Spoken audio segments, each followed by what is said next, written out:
Hi, Leslie. So let me share the screen. Uh, a few things.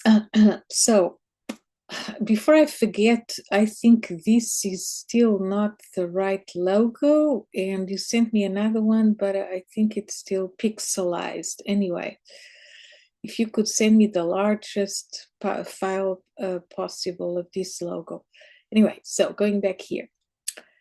I added this button, events calendar. We need to see how it's looking on a laptop, smartphone, iPad. But I thought it might be convenient. But there's also a events calendar here, okay?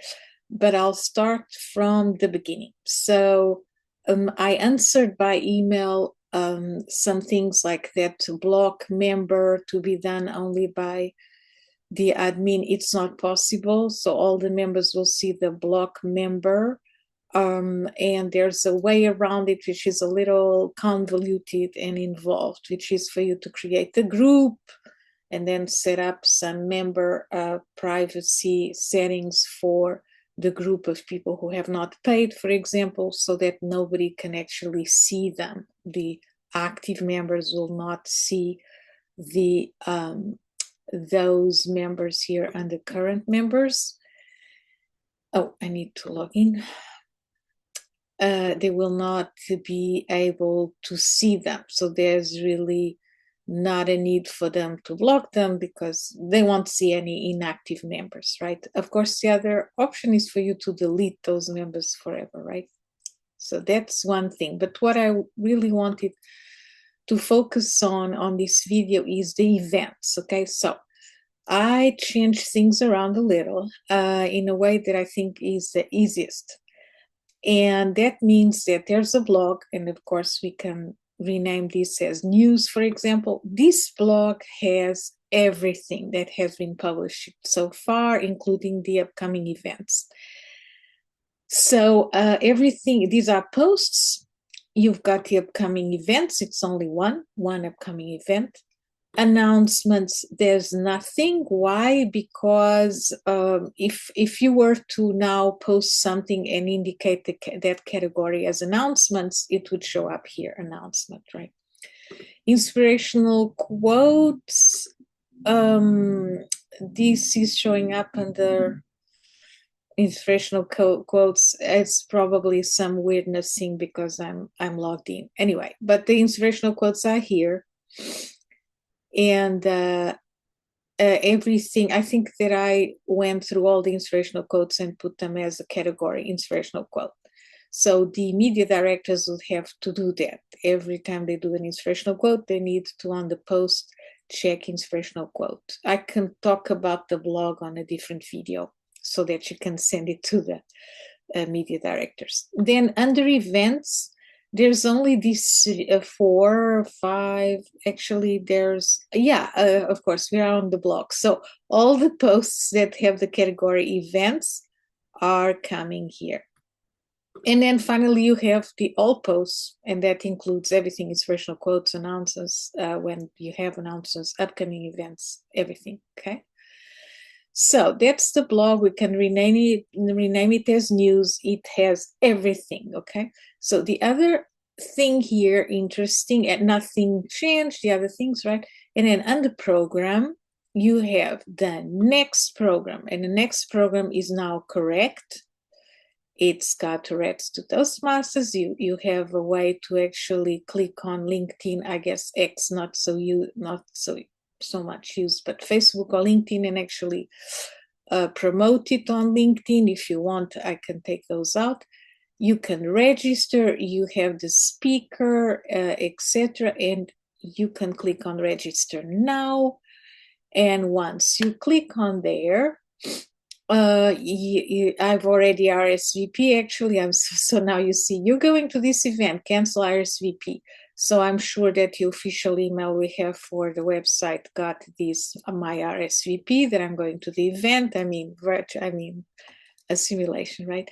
And I have the title, date, etc., where it is, The time and location, Creekside, and maybe we can get rid of these guests. Otherwise, if you're logged in as a member, you can see everybody that's going. I can look into not displaying guests if you prefer. About the event, bio, this is what you had. And again, you can share this event on social media, okay? So right now I'm logged in, okay? So there is one, and then the past events, when we go to past events, we just see the past events. So since we have implemented this structure on the website, so for now we only have these three, right? But from now on, all the past events will go here. So after March, the Tourette, this lady of Tourette to Toastmasters will go here automatically. You don't have to worry about it. And the next program will show the next program. I'll tell you in a sec how you would publish the next program. First, I want to go to the events calendar. You can go through there or you can go through here. It's the same thing, goes to the same place. And this calendar now, February, there's nothing. There's a gray thing here because that's the day of today, Friday, February 21st. And if I go to March, I see Tourette's to Toastmasters. Oh, interesting. So I click there and I got the little, I can click the box to go there again. And I can go to more information. And then I go to that page where I was before, where I can cancel my RSVP or RSVP, and I have all the information. Okay, so now how would the media directors or yourself, Leslie, add a new event? Let me go to the website. Okay. So you have to go to the dashboard of the website, and then you go to events, and then you go, for example, to the published events. And we have here, why are you seeing just one? This is very important. You're just seeing one because I have a filter here, but at any point you can come here to the filter and you say events, all, event status, upcoming. You can say all. I want to see all the events, okay? This St. Valentine's, you remember that it was just a test, right? It's not showing up on the website because I said delete event. Anyway, so it's very important, this filter thing. So upcoming is just this one, all, it's all of them. In any case, what your media director would do is that they would come to the dashboard, to the events, to published, and they would do add event. And then they would say, I bet that's always an RSVP, it's never a ticketed event, right? So test event, and here I'm just going to play piano here. And of course that you could have categories, okay? So for your annual meeting, it might make sense to have a category for annual meeting, right? You'd have an event image. Let's see if we can, okay, I'm going to choose that one. And then it's a single event, the date, you go then to April for the next one. The time is always 7:30 a.m. to 9:30 a.m., right? It's the time zone is by default the right one. A physical location, you just need to start writing the Dominican University, and yes, it's here, Dominican University of California. I like to put here, oh gosh, Creekside Room, Dominican University. It's recognizing the text because I had it there before. And then here I would write, the description.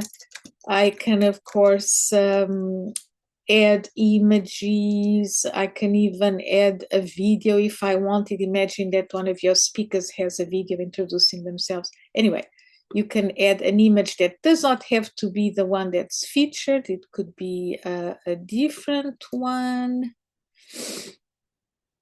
And how do you resize, you just use these little things here, and you can align any way you want here.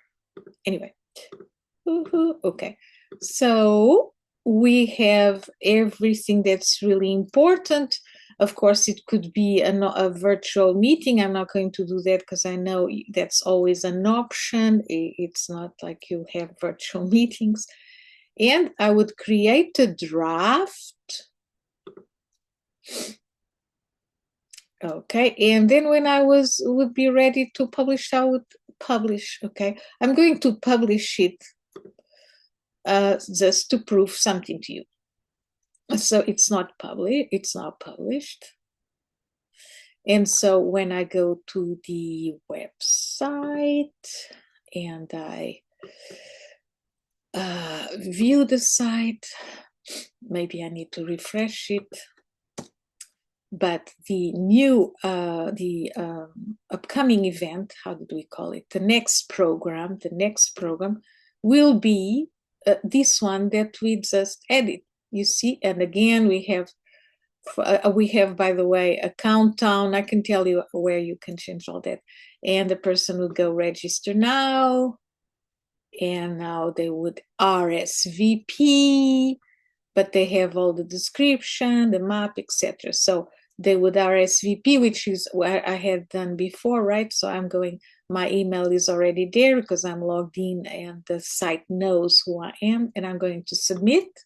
By submitting an email with all the event info was sent to you, see all your RSVP events, I can add to my calendar, I can share on Facebook, X, and LinkedIn. Anyway, so, but I wanted to go back here.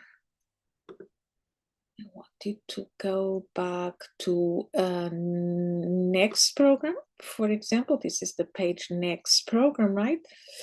And I can always click on, you see, it's a widget called Weeks Events, and I can go manage event.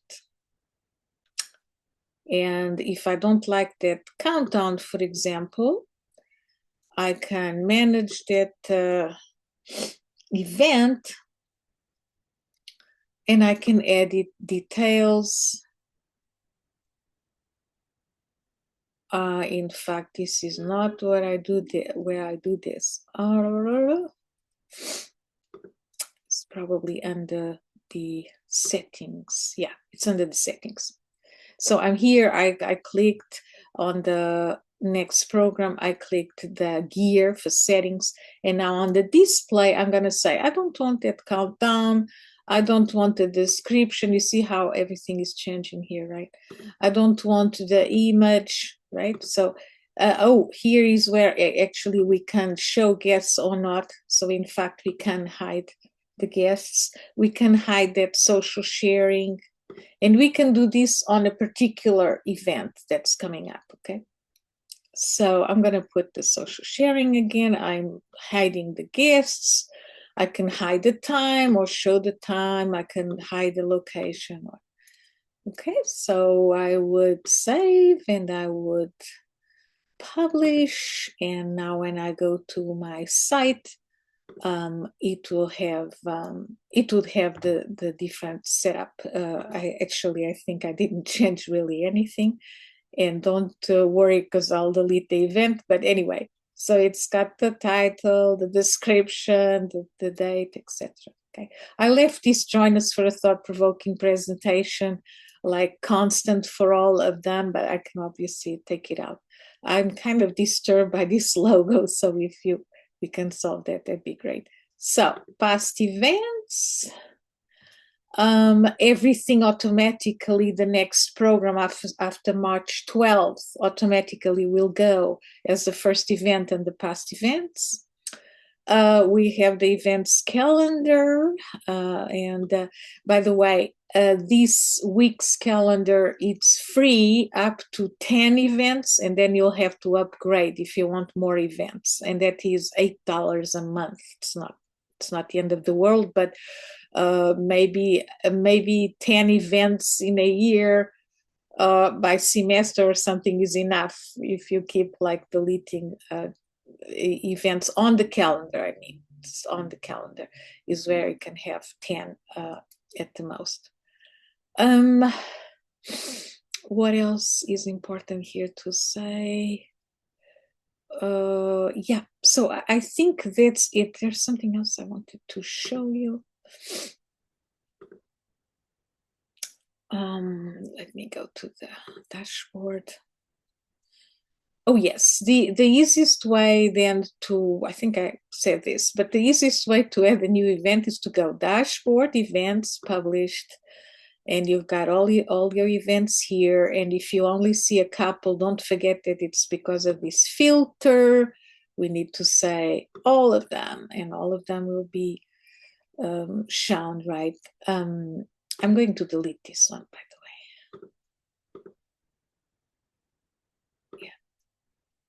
And it's saying if cancellation emails are on, the guests will be notified automatically. So I had already RSVP'd for this event, and now because you as the admin would cancel it, I would be notified by email that it has been canceled. I just don't want it to show up there.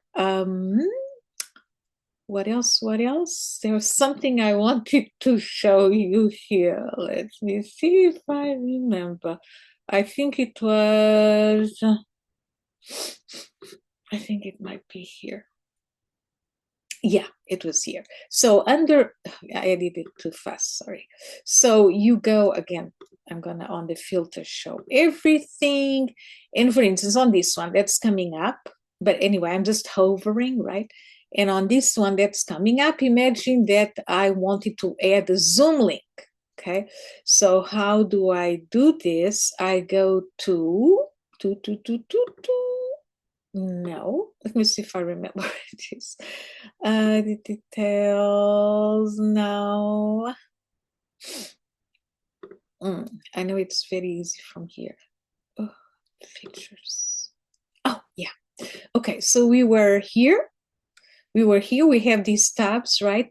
And it's under settings, which is under features. I'm sorry, it's a little weird, right? So overview is where we were, and under features we have video conferencing. So here you could set up the video conferencing and basically set up your Zoom link if this meeting was going to also be on Zoom. Okay, so again, you would be on the published. You don't forget about that filter, and here you'd go manage, and then you go features, and you go to video conferencing. Okay, so I am and of course that you can send reminders, thank you messages, and you can automate a series of emails here, but I don't want to go too deep into that. So that's all for now. A lot of the things you wanted are not possible. I sent you emails about that. But I think this would be the best option to have the blog with everything that has been published so far. And then from here on, add everything as events, and automatically the next one will go automatically to that next program, and then when it happens after that, the next day, it will go automatically under past events, and I think it will be easier for the media directors that way. But if you don't like this option, let me know. I really think in the long term it's the best. Okay, gonna send you this. Save this for YouTube and send you the link. Bye, Leslie. Bye, Roger.